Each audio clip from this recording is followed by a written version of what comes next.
En 2014-2015, j'ai commencé un projet photo qui s'appelle Ghost Town Inara. C'est un projet dans lequel je voulais comme dépeindre le côté des banlieues japonaises qui se trouvent à être abandonnées. Donc Ghost Town Inara, c'est une série photo dans laquelle je présente un aspect de la culture japonaise qui est pas vraiment conforme avec l'idée qu'on se fait du Japon. C'est un projet qui nous rappelle qu'aucun endroit est immuable, dans lequel je décris ma perception de cette réalité, du fait que ces villes, villages, ces endroits ruraux-là deviennent des endroits abandonnés. En 2014-2015, pendant que je créais ce projet-là, eh bien, je me suis promené un petit peu partout pour comme essayer de trouver ces endroits-là qui ont été abandonnés. Mais ici, présentement, où ce que je me trouve, c'est un endroit que je ne connaissais pas. C'est une place qui s'appelle Tanze, et c'est un ancien quartier résidentiel. Ici, avant, il y avait plein de maisons. C'était tous des gens qui travaillaient à l'usine Furukawa, qui se trouve à être l'usine juste en face de ma maison. Mais aujourd'hui, présentement, il reste plus rien ici. Il reste les rues, les poteaux électriques, that's it. Il n'y a plus rien. Ils ont tout démoli. Il y a une espèce d'ambiance un petit peu lugubre, voire triste. La nature est en train de reprendre le dessus. Donc je voulais venir prendre quelques images et c'est ça qu'on va faire.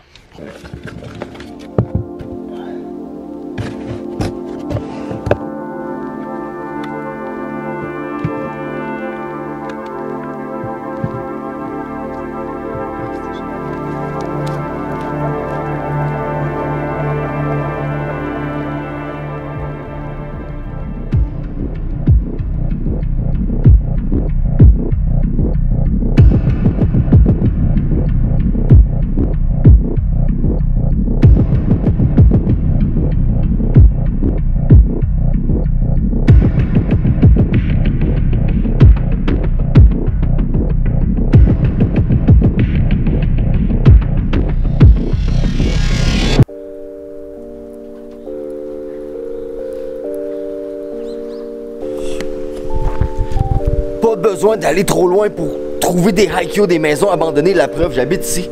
Mon voisin, c'est un haikyo. Et haikyo, on pourrait traduire ça par ruine, maison abandonnée. C'est aussi un terme qui est utilisé pour les gens qui font de l'urbex, de l'exploration urbaine. Mais bon, aujourd'hui, ce sujet-là, c'est pas un sujet qui est nouveau, c'est pas un breaking news. Mais je pense que c'est un sujet qui est assez populaire pour qu'on en parle encore dans cette vidéo. Et moi, ce que je veux qu'on regarde, c'est les raisons derrière cette manie-là qu'ont les Japonais d'abandonner leur propriété comme ça. Il y a un motif derrière tout ça et c'est ça qu'on va regarder ensemble. Mais juste avant, hier, je suis allé faire un tour un petit peu plus haut, pas très loin d'ici, où il y a plusieurs bâtiments, plusieurs hôtels qui sont abandonnés et j'ai préparé un petit montage. On regarde ça en premier.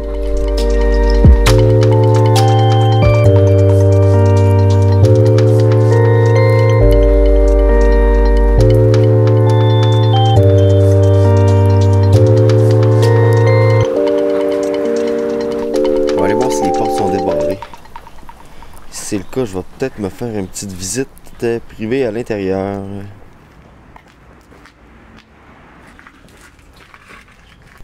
Pas de chance. Il y a...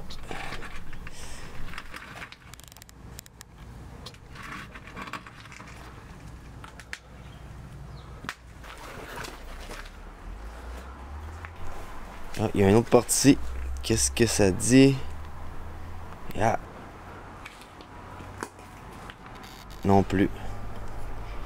Bon, tant pis.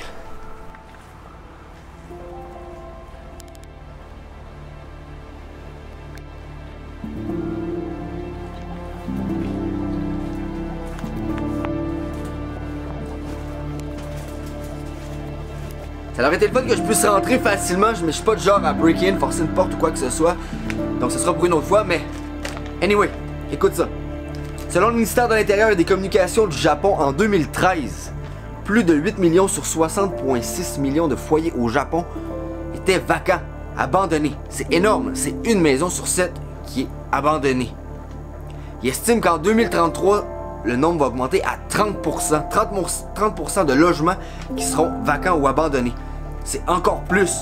Puis ça, c'est à part des 900 villes ou villages qui seront aussi abandonnés d'ici 2040. 900 villes, 900 villages. C'est probablement toutes les villes, villages entre Québec et Montréal, plus la Gaspésie. C'est fou là. C'est vraiment beaucoup de villes qui vont se ramasser en ruine. Fait que c'est quoi le problème?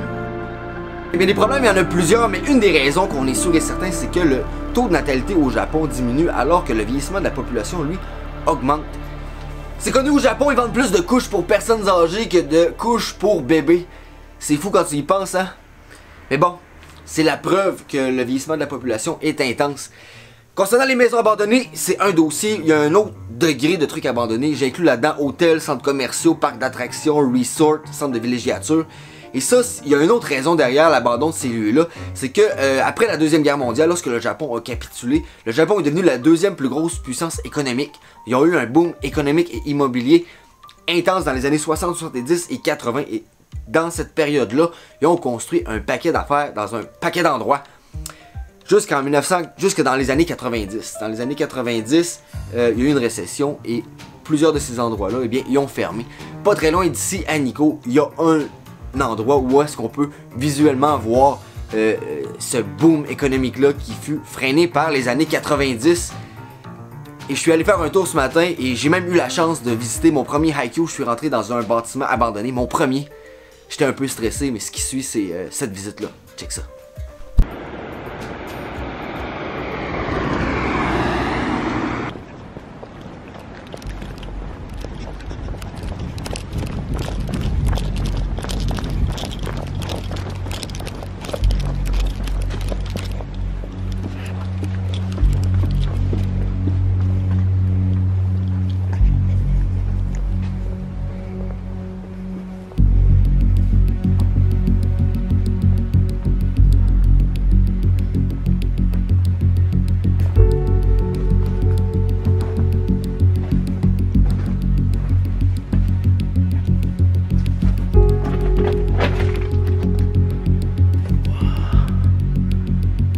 Il y avait eu un éboulement de terrain ici. C'est fou.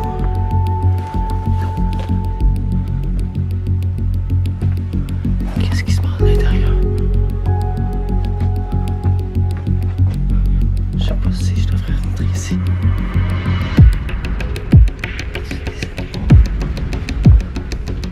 Ouais, c'est fou. On dirait qu'ils ont essayé de bloquer le chemin. Un ancien ascenseur.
Je pense pas que je suis faite pour faire du urbex, l'exploration urbaine, en tout cas pas tout seul. J'ai trouvé ça un peu stressant.